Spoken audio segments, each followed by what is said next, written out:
When you're hungover in New York City, it's a lot different to being hungover in Australia, especially when you're by yourself.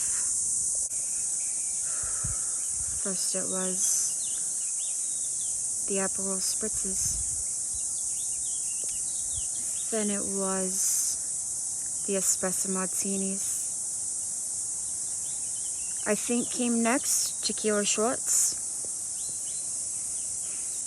And then for some, I don't know reason why, deciding to try every Australian beer they had in the pub, even VB. They kicked me out of the pub. You'd think you'd stop then, but no, I found another pub I went in. I somehow found my way back. I couldn't tell you what happened for the rest of the night. God knows. Only the Lord knows, and whoever saw me, I don't know. However, I do know that I went next door to a guy named Hugo's house and started playing checkers. I didn't even know I knew how to play checkers. And I won. I woke up feeling very ill. I could barely open my eyes. You know, when I'm hungover in New York City, at least I have Jimmy to talk to. Tell him, Jimmy, just don't look at me. Or Jimmy, can you please go get me, not a hot dog, but go get me a coffee or something? I don't know. But I didn't have anyone here to do that.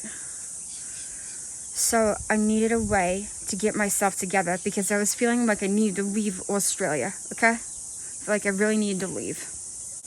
And then I remembered what I read in my new book about Australia. That one called Might Fuck Off to Australia. Yeah, that one. I remember what it told about when you become hungover in Australia, especially by yourself, what you have to do. First, I smiled in the mirror. I made myself smile with every ounce of energy that I had left from my poor choices the night before of consuming way too much alcohol. And with squinty eyes that I could barely open.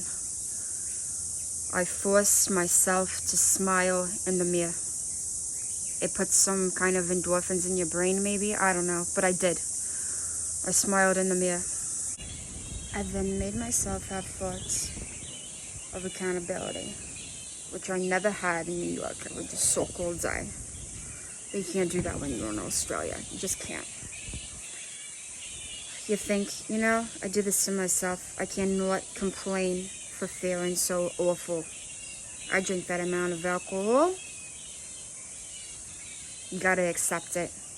It'll help you move on. I get on the bus.